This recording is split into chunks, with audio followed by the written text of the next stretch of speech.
Yeah, I do like my weeds. Be nice to grow Venus flytrap of that size. So, yeah, minerals over organics. Just trying that with the old pear. Looking at the old plantains here.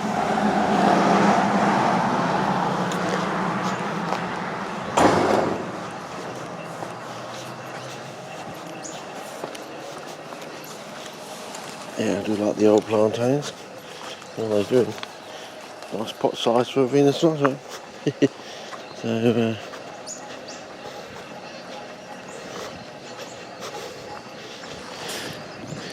you've got all these lovely plantains here. So, of varying sizes.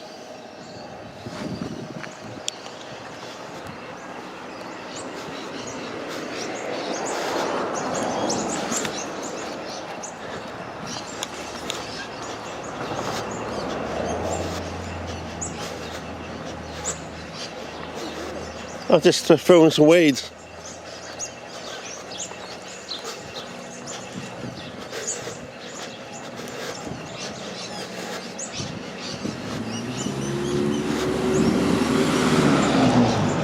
So we can have things like bindies. There we go. So these like bindies here, but and you can get some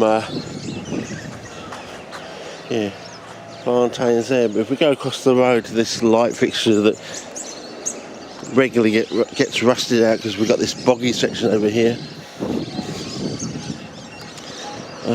Yeah, here we go. What do you think? That's the size of a bindi, you know, that's about 8 inches across, sort of thing. So, back in the old Venus flytrap paper for 1958, they're talking about 3.25, well, it's got to be in inches because they're Americans, you see. The rest of the papers are in, millimetres and centimetres and things like that, but for general stuff, they're talking inches, you see, because I saw some fly traps which were at Phil Mann's, and he said to me they were 4 months out of the wild. They'd gone through quarantine. They got caught by quarantine because he used to work for quarantine before he went into the police force.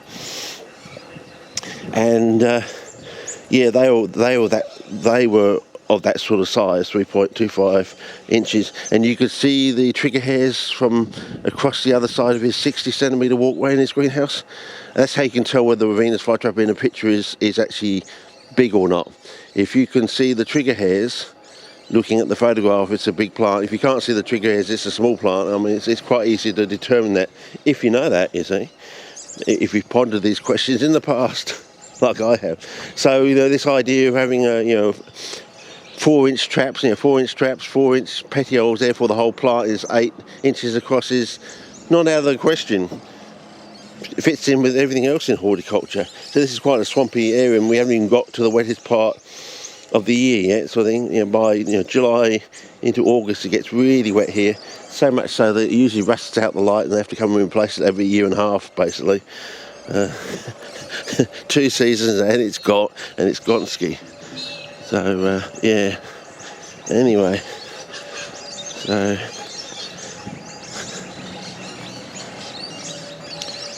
we've got the old weeds still in patch. It's starting to patch out now. So we've got little plants here and there, and have the occasional satellite plant out here.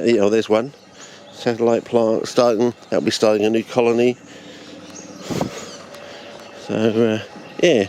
So I do like my, oh yes, and the chap next door, I said to him, I saw this the other day when he was putting in some clivias that we gave him. Finally putting them in. I mean, we gave them to him like 3 months ago, but he's finally was putting in these clivias that we gave him about 3 months ago. So he's put the clivias in, but what I noticed was somewhere here, Jerusalem artichoke, and I said, "Oh, can you keep those for me?" So hang on, spot Cullen. Yeah, can you keep those for me? So anyway, we'll see how his version of our clivers goes. Yeah, I mean, I like the plantain. It's like a good model for cephalotus, and it can grow really big. You know, a decent size. Yeah. As I say, I do live in. I think I do live in the west suburb in Adelaide. A fine blend of urban and rural with the small patches of pristine bushland in between. Couldn't ask for more, could you?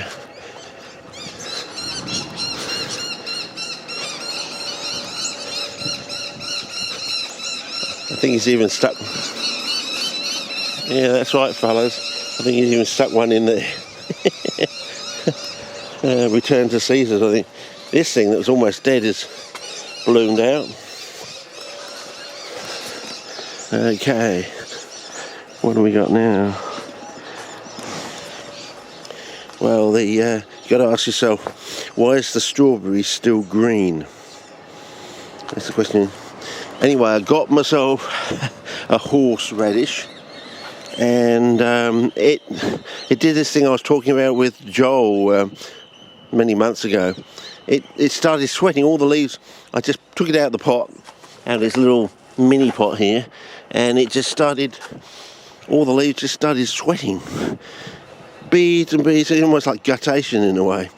Anyway, it's starting to sort of colour up now, and starting to fatten up too, very quickly.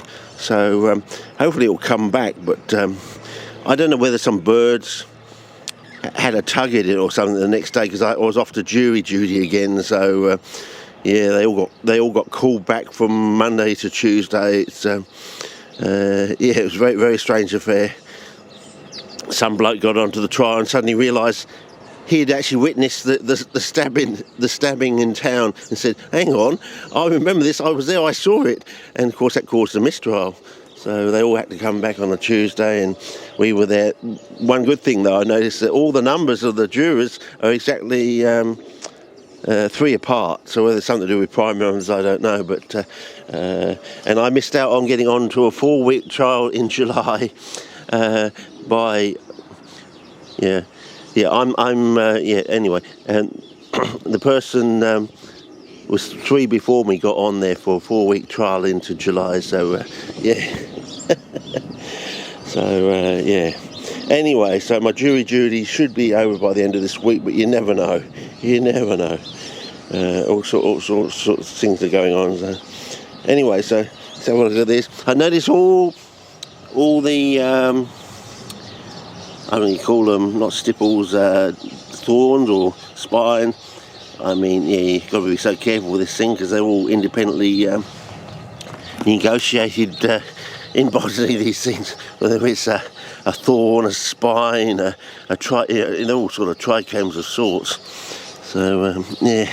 Anyway, it's starting to go red, I noticed. So the cape is slowly making a move there. This one over here is. Now it's got some sunlight after days of rain. I think it's going to make a move, so that's good. So that one in there is going to make a move, I think. So I've started some sort of black silt sort of versions now. So I've set this one up, just straight black silt, and I tried one black silt with nutrients. So we'll see how we go. I put tomato seeds down there to see. Yeah, they're 2 days apart basically. To see if I can grow a tomato, because as the White Sox surrogate guys say, if you can grow a tomato, you can grow CPs. But we're wondering whether green leaves, red fruits, they actually mean strawberries, because strawberries are plants of coastal bog soils, coastal warped soils. You might want to look up warped soils on the internet if you can find something. So we'll see.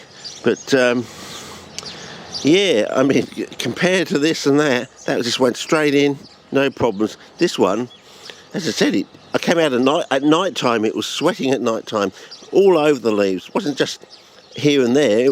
Every leaf was it's sweating basically, perspiring. More than I would say guttation. It's amazing, it just didn't dehydrate on the spot. But then I think it may have been tugged by a bird or something while I was off at jury duty. But it might come back now. But that was. I'm wondering if they're doing the same thing as what they do here. They put them into suspended animation in a way. I mean, the moss can withstand suspended animation because that's the way it works. It goes through poikilohydry. It can go from 1,000 times drier to 1,000 times wetter sort of thing, and that's part of its lifestyle basically. It's used to do that.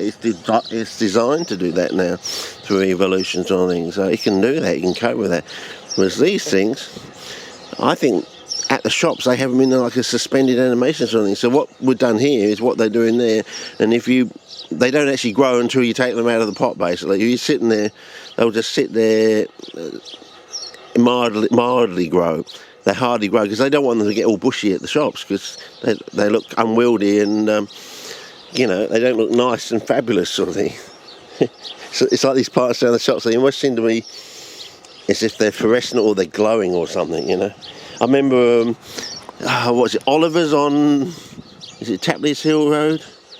I can't remember. The one that runs parallel to the ocean. And, the bloke of mine, we were looking at these gunnerer plants that arrived in the shop. And I was looking in there and went back a week. My one, I took it home and it looked wonderful. As soon as I watered it with normal tap water, watered it through sort of thing, looked absolute crap. A week later I went back to the shop and all the plants in the shop looked crap, so they'd obviously water them with their own tap water sort of thing. And they weren't, thrifty and sparkly and glowing like they were when they first got to the shop a week earlier. And I'm thinking, I think it's all tricks and tips. I mean I think they're all in some sort of, what's the code? They say that we have finished plants, So, in other words, I think they're in all like a suspended animation sort of thing. And it takes you a hell of a lot of time to actually grow them out of that sort of suspended animation sort of thing. But anyway, we'll see how we go. I don't know if this rhubarb, we're still on spot covering here. I don't know if this rhubarb is actually to come out, but if I can move this without breaking anything. We got a new bud. Not yet, no, but it's looking redder. I prefer magenta though, because magenta means it seems to be growing, so I don't know. We did have that little bit of rot on there, so that might take over, you never know.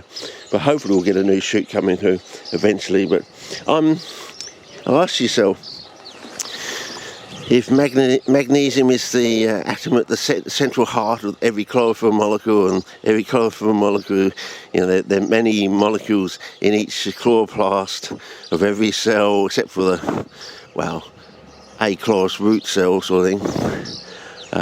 Debated where some have them and some don't have them, and whether they're translucent or not. But so what's keeping these plants green? That's what you want to say. Is it just the chlorophyll that's already there existing? It's just maintaining itself, ticking over in a cycle sort of thing. Ask yourself, why are the leaves still green?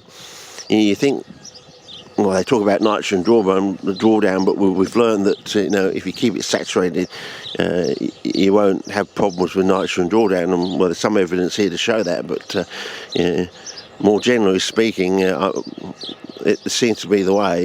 You only get nitrogen drawdown if you have unsaturated on the very surface, like if you've got wood chips and things like that down, and you just have them on the surface, the nitrogen drawdown only occurs at the interface, basically.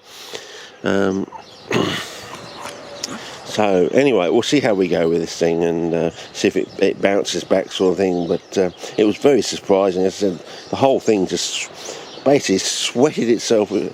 It was almost like it was in the gym, basically, having a long, hard workout.